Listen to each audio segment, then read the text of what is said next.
Hey guys, it's LogicallyTechnology, and I'm here today with Kenneth from Full Circle Reviews, Luis from Luis Macintosh, and as our special guest, Quinn from That Snazzy iPhone Guy.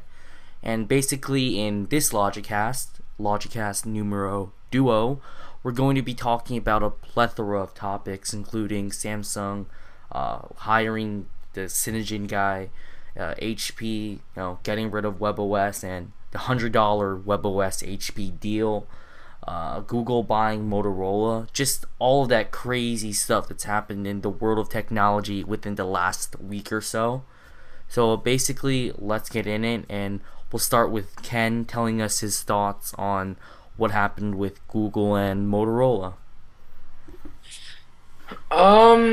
Okay, so I did a video on this for my little tech show, and I don't know, it's a little weird because they say that it's a third party company still, or it's just its own separate, thing. It's not like an in-house shop or anything like that. But obviously there's a little room for, like behind closed doors sort of thing, like where they can bring Android to Motorola much quicker than they could bring it out to the other partners, and that sort of raises the question of how the other partners will take that. Yeah, I think it was either HTC or Samsung or something that said they supported it, and it was like it proved that Google was willing to defend, Android manufacturers.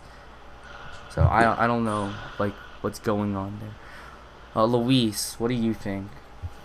I guess this is really good for consumers, I guess, just because Google will be manufacturing the hardware as well now. So overall, it'll be a better phone for the customers or consumers. But for the Android partners like HTC, Samsung, I could see them kind of getting ticked off by this partnership because it'll most likely be that Motorola will get access to the newer Android versions much more sooner than any other company.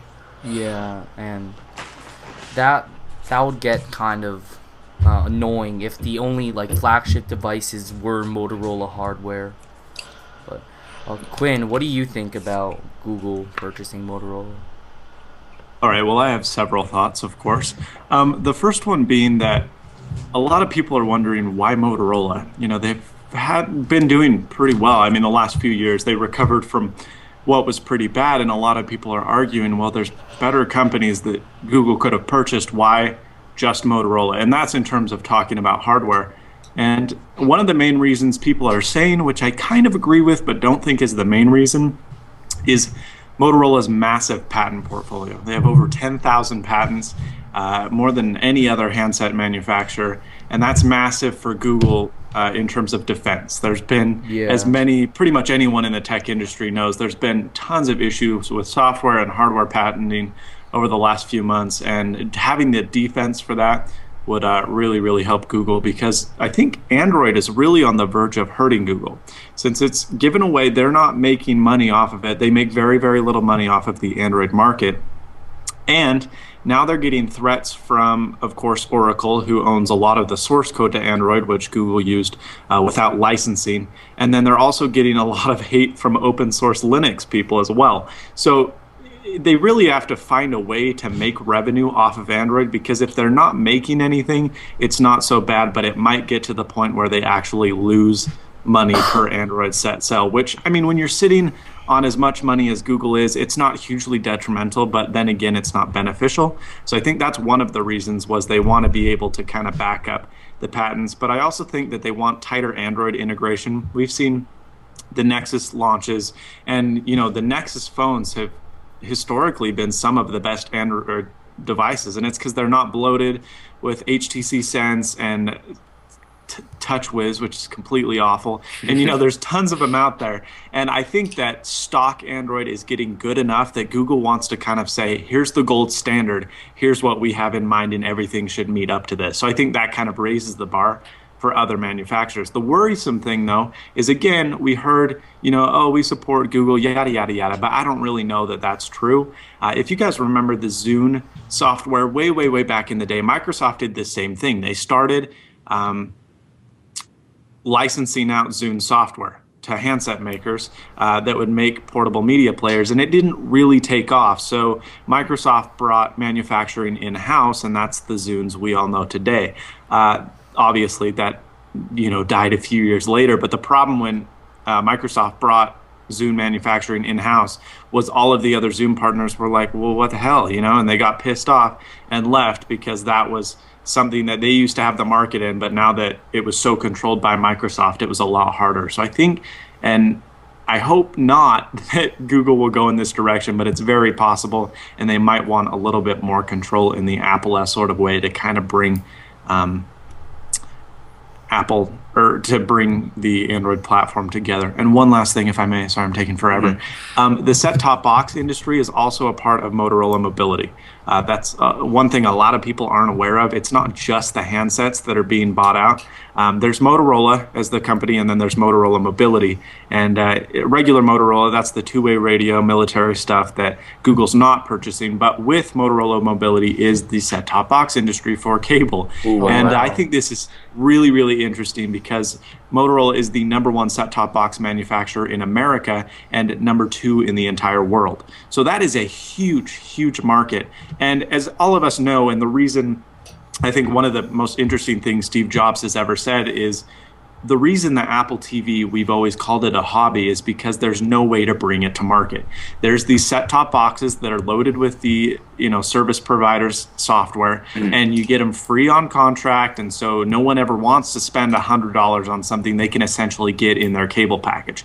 But we might see Google trying to integrate Google TV into these set-top boxes to bring those to market. I could be wrong, but I think that's a great opportunity for Google to kind of forcefully push that out and kind of force people to get that into their regular TV watching agenda with their cable, which I think is pretty interesting, and maybe I think that might be the interesting thing to come out of this deal, which is something that's not really being talked about. So that's what I think. That is ridiculous. I did not think about that. Yeah, because I myself have a Motorola set-top box from Verizon Fios, and I mean, obviously, I would think there would have to be better hardware in place for that, but I can't imagine having like a Google TV integrated into my cable box. It'd just be ridiculous. Yeah, that would be great. Thank God. Just blew my mind. But I'm kind of curious as to the future of the Nexus devices, because we've never seen a Nexus device made by Motorola, and I know Luis, he has the Nexus S, and that was made by Samsung. So if I don't know, if other manufacturers can't make Google's flagship device, that could be a problem. I mean, I didn't really look at this too much, but I think This Is My Next had something on that. They addressed that. I think that it doesn't the partnership doesn't affect Google's relationship with the other manufacturers to make the Nexus phones. If I read that right. Well, which I may have not. I'll believe it when I see it, I guess. Yeah. Because it's really easy for Google to say that the relationship will remain the same, but even if Google is trying to push for the same relationship, that doesn't mean that HTC and Samsung necessarily want to do that. And and just other manufacturers in general.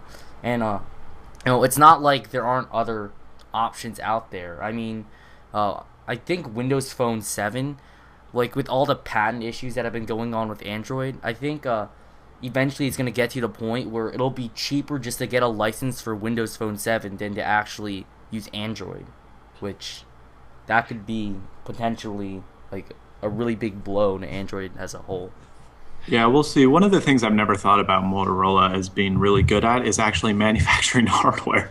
So I was kind of interested to see when Google bought this, because obviously Google's never done hardware manufacturing, and it's always been left up to these third-party companies. Motorola Mobility is obviously going to be undergoing some absolutely huge changes. There's going to be hundreds of layoffs, because there's no need for a marketing team and all that stuff, because it's now part of Google. And they do say that they'll keep it a separate entity, but I can guarantee you they're not going to keep it as big as it is right now. Oh, definitely. Yeah. And so it's going to be really interesting to see if that hardware quality decreases or if it is able to increase by the power of Google. And if Google brings on better hardware engineers, we may see Motorola devices being some of the best on the market. But right now, I've been kind of underwhelmed, and I think so was Google, because that's why we've seen all of the Nexus devices up until this point being Samsung or HTC. So. Mm-hmm. Yeah, another interesting thing is that up to this point, they said that they would be exclusive with Android, like before they got purchased by Google. But I think I read this on TechCrunch. 4 days before they were purchased, they said they would be open to making a Windows Phone device. And that's 4 days before they were purchased, which is kind of weird. I mean, just making jokes now. No, I'm just kidding. I think that may be absolutely one of the main reasons is, like you said, Motorola is the only manufacturer that was 100% Android committed. Exactly. Obviously, Nokia's not there. HTC has Windows Phone 7 devices, as does Samsung. Mm-hmm. So, I mean, the fact that Motorola is the only one that was Android committed might be the reason they're bought. But it is kind of fishy and kind of interesting that the Windows Phone 7 was certainly in the plans for Motorola, and I doubt we'll see that now. But who knows? If they do keep it a separate company, we may see other software making it onto these handsets. I doubt it, though. Yeah. It'd be interesting to see, though, like if they just have like a Windows Phone 7 device just to give the impression that they are a separate company, just to Yeah. show everyone wrong. But like they will just never have them in stock. It will never happen. No, but like I just thought of this actually. They made the companion dock laptop for the Atrix 4G, and I wouldn't be shocked if eventually they built an in-house Chromebook. Just like That's true. kind of like Yeah. and that would They could actually subsidize it too. yeah, and like have it more integrated with Android, hopefully. But now let's actually talk about the price. $12.5 billion. Does anyone think that's a little bit too much for Motorola? Chicken scratch. Yeah. No. I think that if anything, it provides really confidence on how sure Google's going to get this, because if the deal doesn't go through, Yeah. Google will be paying Motorola $2.5 billion, which is gigantic. That is almost 20% of what they're buying the company out for. So you can tell just by this that Google's fairly well confident that they're going to be picking Motorola up. I mean, I think I'm trying to remember the exact numbers. I don't remember them, but for the AT&T T-Mobile deal, that was purchased for what, 30 or 50 billion? I don't know, way more. And their overhead, if the deal didn't go through, was only $1 billion more. So, I mean, that percentage was much lower. And so I think that they're pretty well confident they're going to pick that up. And I can't imagine the FCC will interfere because they have a lot more problems on their plate. But yeah, I mean, it's a big chunk of change, but Motorola has been doing really well. And I know that, they kind of came back from a mortem state. So I think it's a justified price. And for Google, it really is. I mean, it's a big buy, but for Google, it's not huge, which is insane that they have that much money on hand. Yeah. But, Alright, so now we can talk about Samsung. I think they purchased the group that works for Synogen. Does anyone have any thoughts on that?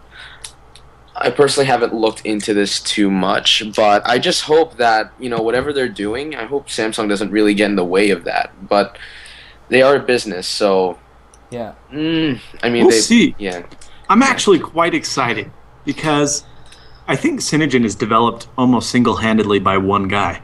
I know he gets some help from here and there, but I think it's majorly one dude, and that's who they picked up. He put his employment on Facebook as for Samsung. And Samsung, I think, historically has always had the worst Android skins. TouchWiz was terrible. Even the new TouchWiz doesn't even scratch HTC Sense. And so we may see Synogen on all the new Samsung devices, which would be absolutely brilliant. Yeah. And we may not. I mean, it's also highly unlikely that won't happen, but I am glad that guy's on the team because Samsung has some serious work to do.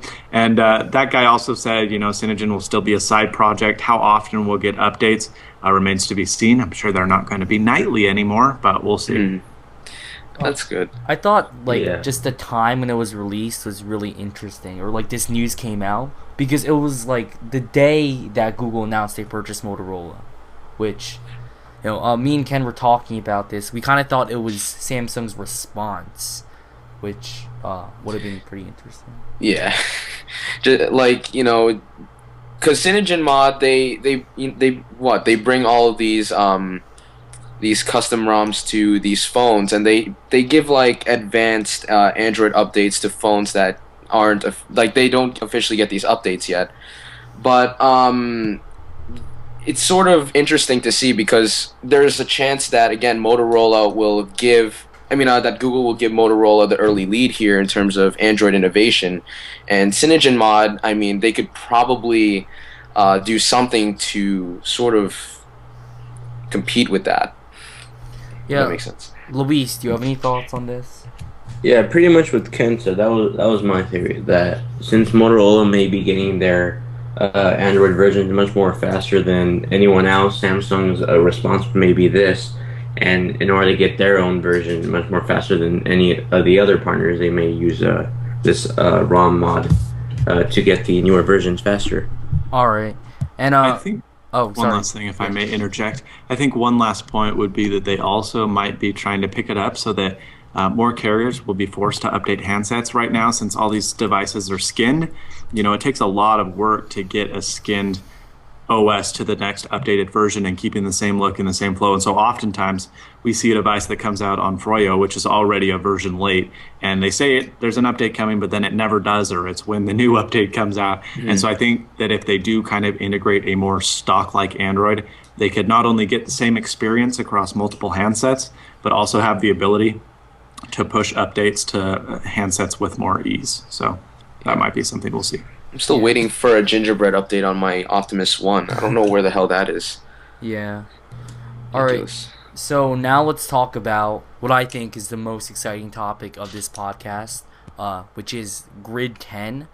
And, basically actually... Woo! Yeah. Ken is the one who actually first showed me the Tabco thing, and he's a lot more familiar with it, so I'll let Ken explain it. Well, so, like, ever since, like, a couple of months ago, what they have been doing, what Tabco has been doing is releasing these viral ads, and they were trending topic on Twitter. I think they were promoted, though. Just a bunch of things to get themselves out there. They built up a lot of buzz, a lot of hype, and so a few days ago, I'd just say, they released... Well, first of all, they unveiled themselves as Fusion Garage, which is the creators of the Juju tablet, which failed horribly.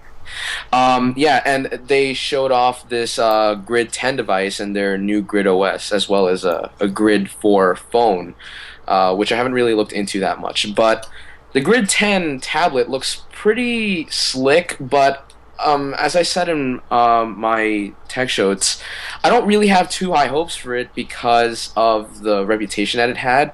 But that was before I watched the videos of how it worked and what it looked like and everything. And I sort of have to change my mind on this. It actually looks like it could be a pretty decent device. I think Quinn would probably have some better thoughts on that because he actually pre-ordered it. Yeah. All right, so we'll let Quinn go. When the initial announcement came out, I think it was a TechCrunch article that popped into my Twitter feed, and it said, it was something along the lines of the new Juju or something like that. And I just laughed. I was like, what a joke. They're really trying this again? And I went to the website, looked at it. I'm like, all right, that's a pretty nice looking device, but didn't really think much of it.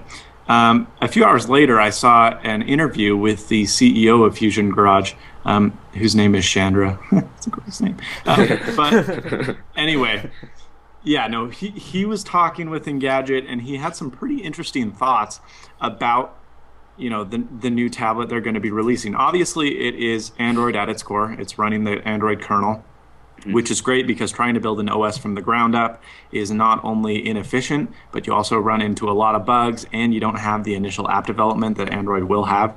And he was a little bit different than this kind of Google Motorola approach, though. Unlike some people, including myself, which say, stock Android's starting to look really good. this CEO was saying, stock Android is garbage. It's a cheap mock-up and imitation of iOS, which I don't agree entirely with, but I do think there's definitely some things that really peeve me about stock Android. And so I was interested to hear his thoughts, and he said, we're taking the Android kernel and rewriting it essentially from the ground up so that it's not a skinned OS, it's not TouchWiz, it really is our own OS, but we are using Android at the core. So the day it comes out, you have the Android market, you have thousands of apps. You don't have to say, okay, there's thousands of apps coming in the future, which with HP is one of the reasons we're not seeing the touchpad take off, because they're saying, oh, well, we promise there's going to be apps in the future, and there's like 70. Now, I'm not saying the Android market is incredibly impressive, because I don't find it to be.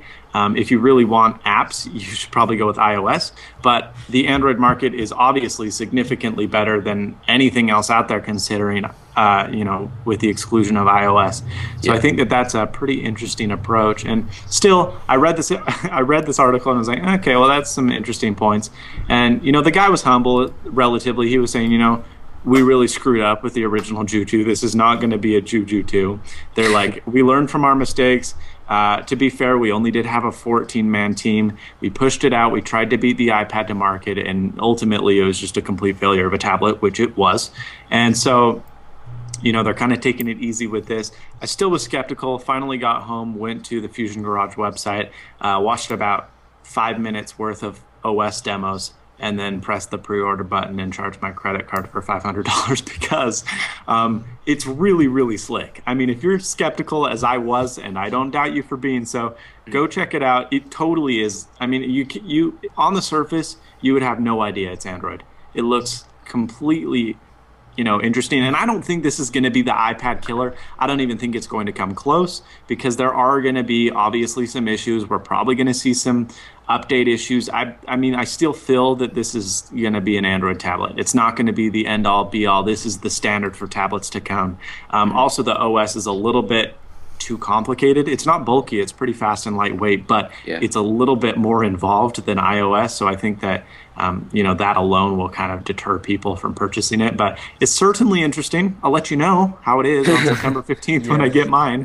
But I'm just as skeptical as anyone, but I'm pretty excited and think that Fusion Garage really could turn this around. And I hope that they do, because they're a pretty interesting company that really failed hardcore the first time. So hopefully they can redeem themselves. The underdog win. Yeah. Wait, so Luis, what are your thoughts on this?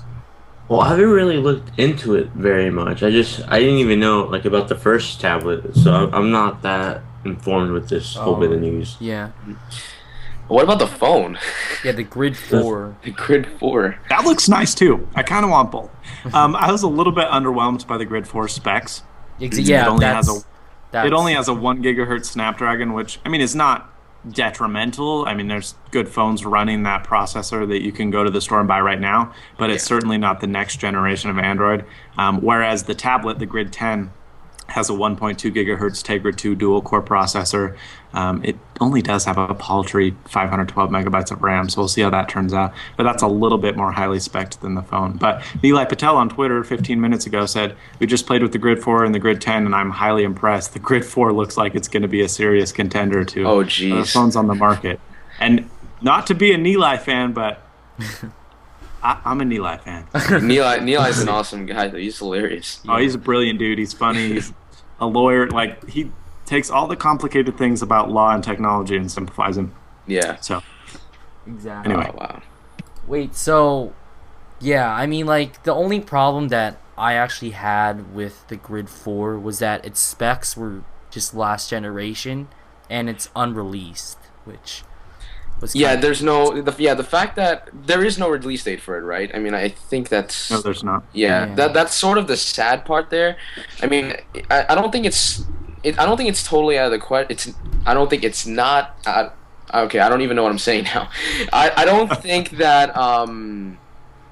it's not unlikely. There we go. It's not unlikely that we'll see some spec changes from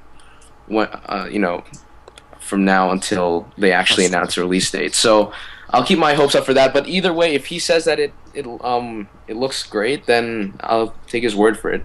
Yeah. I'm gonna look for some videos later on, but yeah. Yeah, definitely. Actually, my favorite part about Grid OS is what they're calling seamless state, which is like, it's apparently this thing that lets you have your content stay in sync when you're moving from like your grid 10 to your grid 4, or even from your grid 10 to the PC. Like, you could be watching a movie, be halfway, and then finish it on your phone, and then once you get back home, you could play it on your PC, and everything would stay at the right time. It would all sync up, and that actually, cool. yeah, that actually seems really interesting to me, especially how they're going to integrate that with the PC, whether they have like a special desktop application that lets you interact with the Grid OS, or yeah. Yeah, no, that's what seamless state is really cool. And at first, I kind of thought iCloud killer. If they can pull it off, it really, I mean, it's not iCloud exactly, really at all. But I mean, they do kind of have the same kind of content pushing, but they also have placeholders like that in videos, which iCloud will not. And so it's pretty interesting. And then their messaging app, that's one thing I've always hated about Android.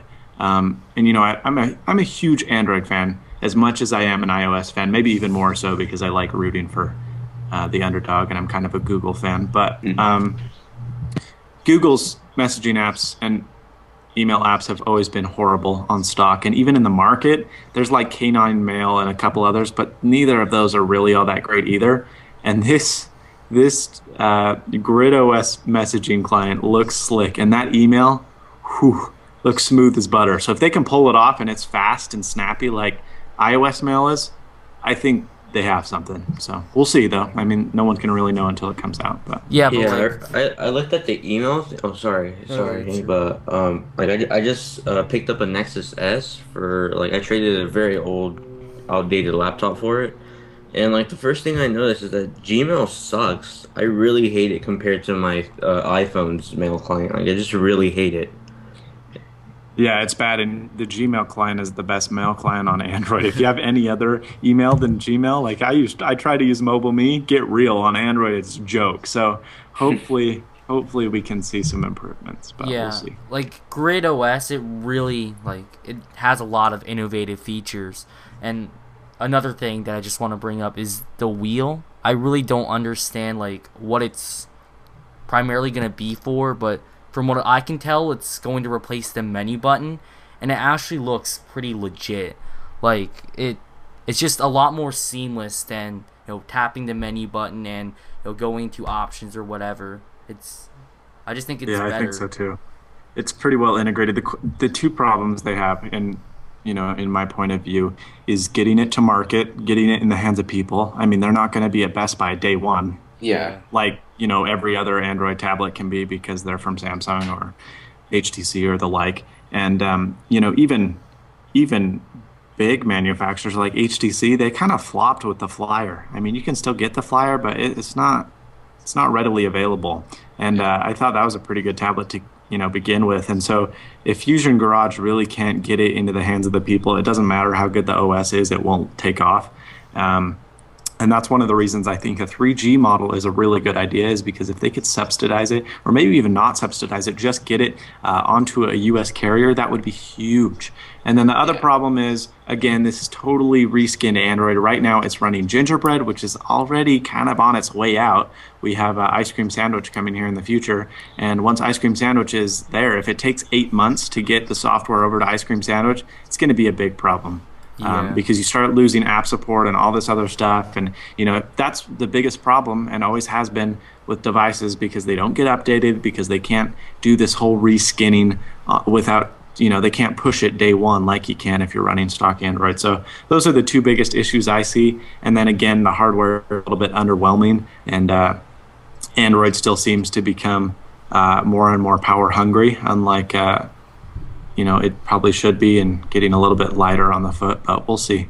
Yeah. I think it's really weird though, because they're gonna have this Grid Shop thing on there. It's like their own little app store. If they built around the using the Android App Store instead, I feel like that'd make things a little easier for them. I don't know. True. And I think, the problem with creating your own app store, and it always has been, is you really do have to have pretty good software development kits. And actually, that's one complaint about Android is the ADK is not all that great. But I can pretty much guarantee you it's going to be better than something that comes out of a company with 20 employees. So we'll see. I mean, only time will tell. I think the idea of a market is interesting. If they can get people to develop on that platform and create applications that really complement Grid OS, I think it'll be good. But it's going to be hard to get people to, come and create an app or an experience for the few thousand people that have the tablets. Unless they get it to market, you're not going to get development for it. Ipso facto, it's yet another juju. So we'll see. I'm interested and I'm excited, but I'm also very, very skeptical. Mm-hmm. All right. So does anyone have any more thoughts on Grid OS or any of the topics we've talked about in general? I'll shut up. Basically, they're going to need like a ton of support. Yeah. Just if you notice that Best Buy is asking HP to give back their tablet, that's pretty surprising actually, since, well, I mean, it hasn't been selling that well, but with all the support HP gets, it's pretty crazy.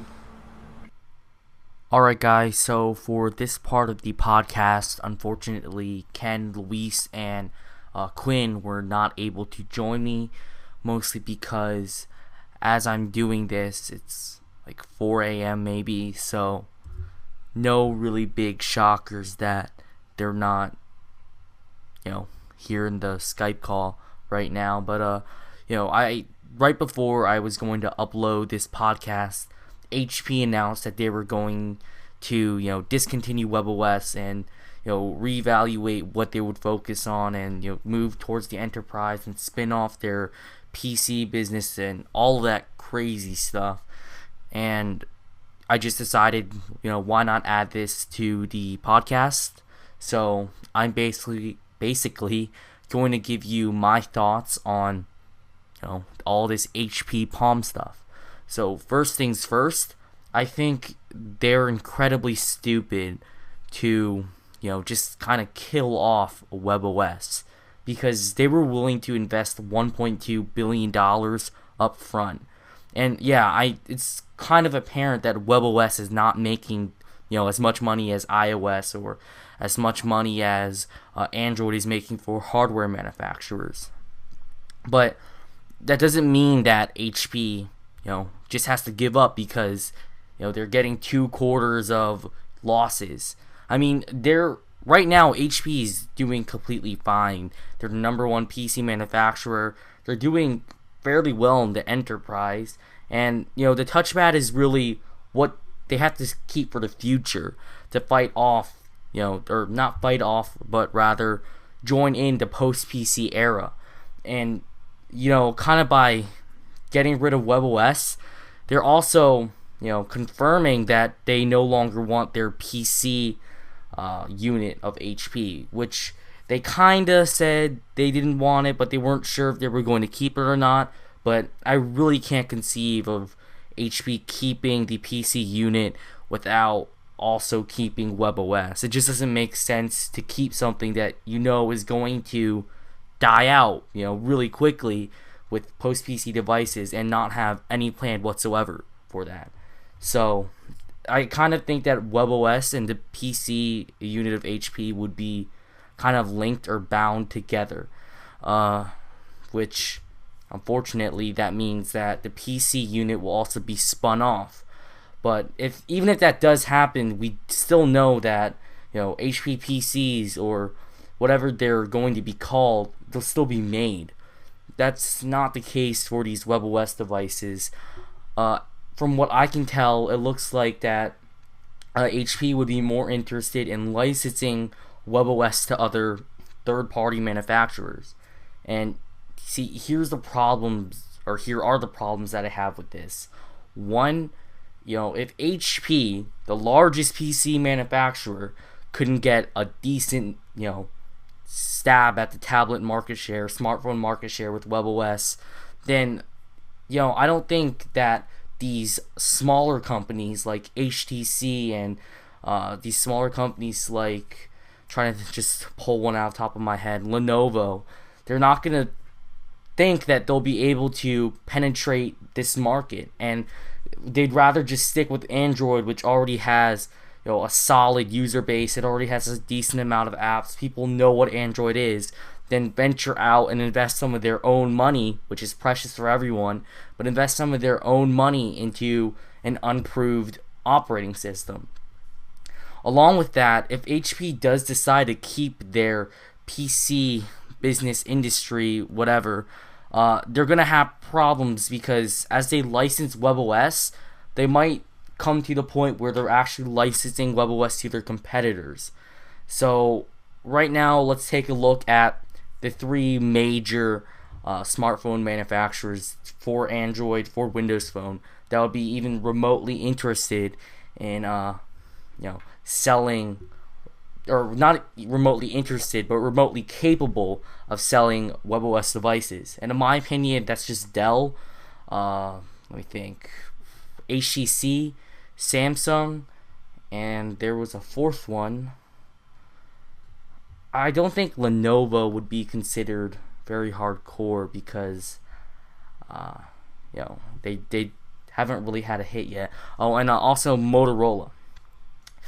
Now, these four companies, Motorola, HTC, Samsung, and Dell, at least three of them can be completely weeded away if HP decides to stay with its PC production thing. And those are Dell, Motorola gets just automatically wiped out no matter what because the Google Motorola merger thing, and Samsung, because Dell and Samsung, they both compete with HP on the consumer PC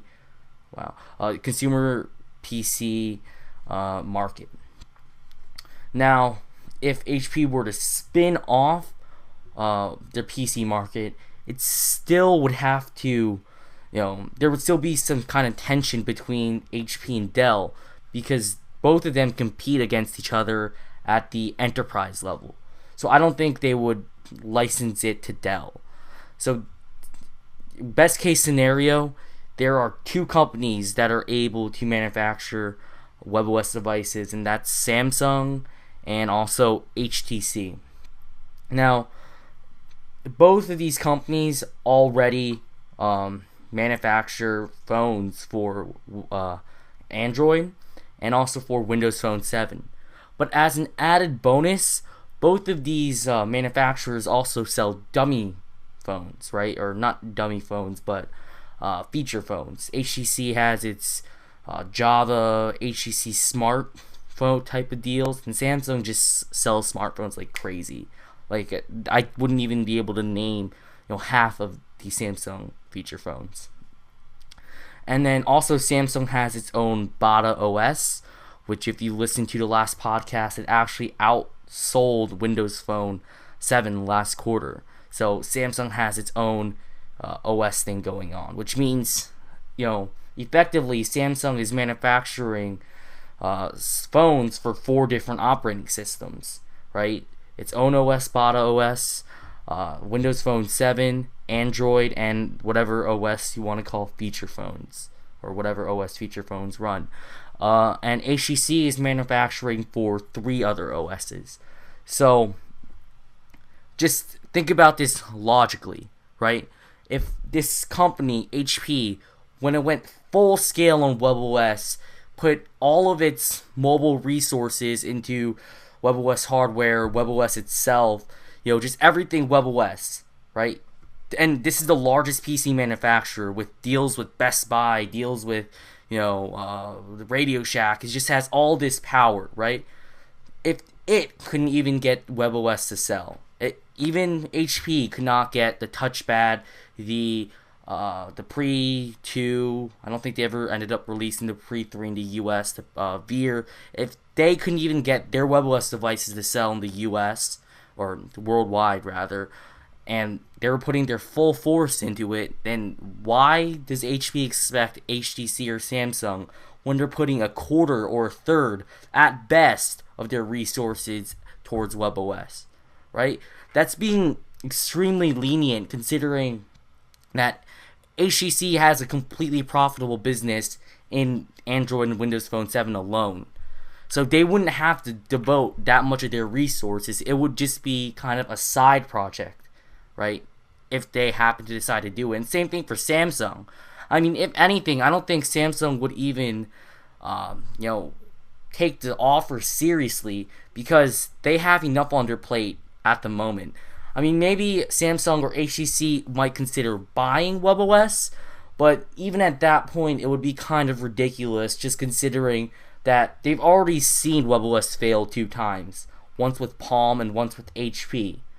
And we're pretty sure that, or I'm pretty sure rather, that John Rubinstein is not going to be part of the Palm deal.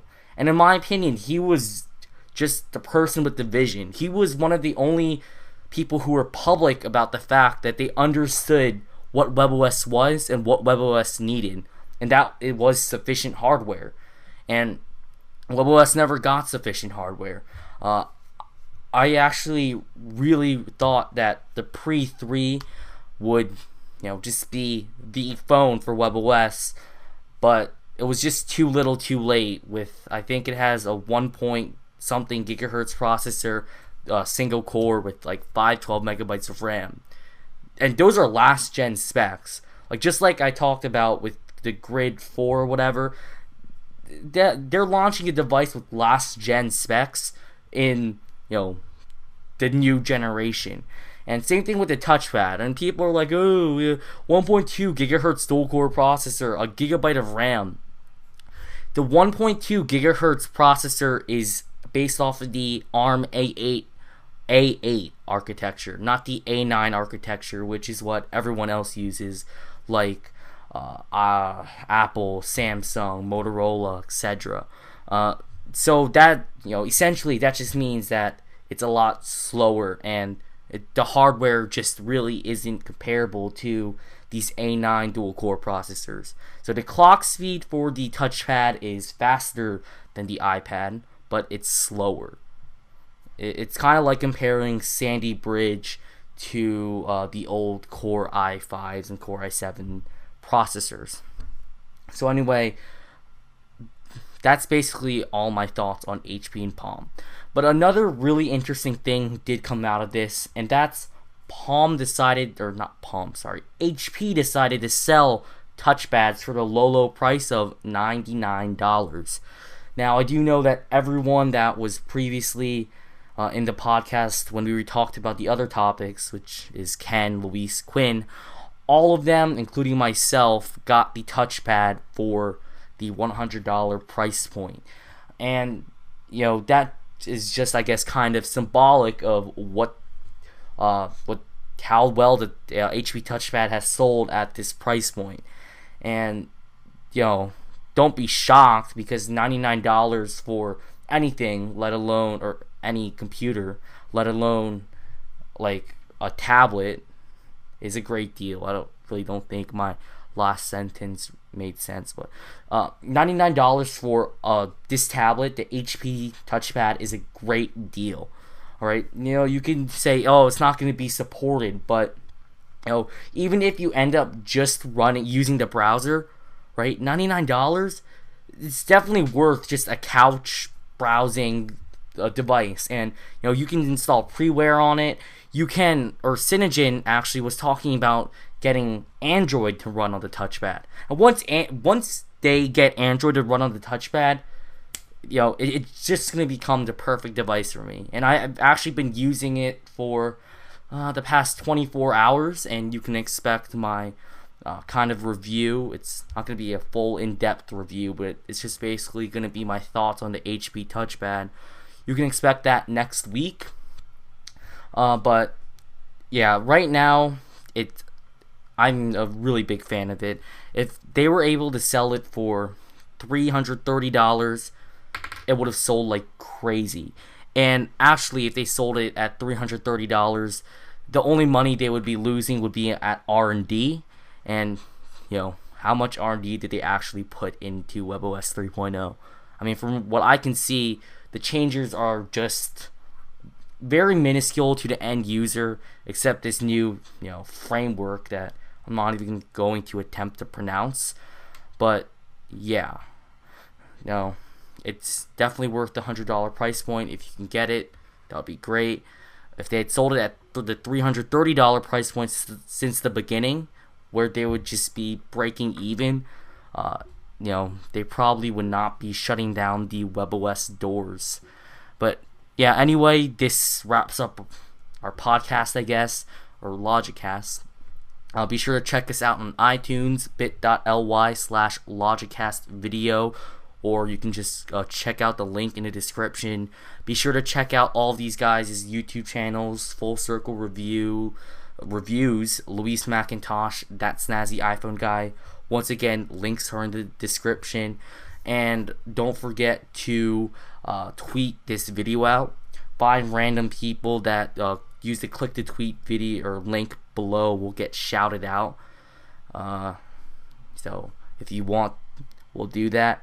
And be sure to check us out on Twitter. I'm at LogicallyTech. Ken is at Folo Reviews. Luis is at Luis McIntosh with a 0, and Quinn is at SnazzyQ. See you guys in the next podcast.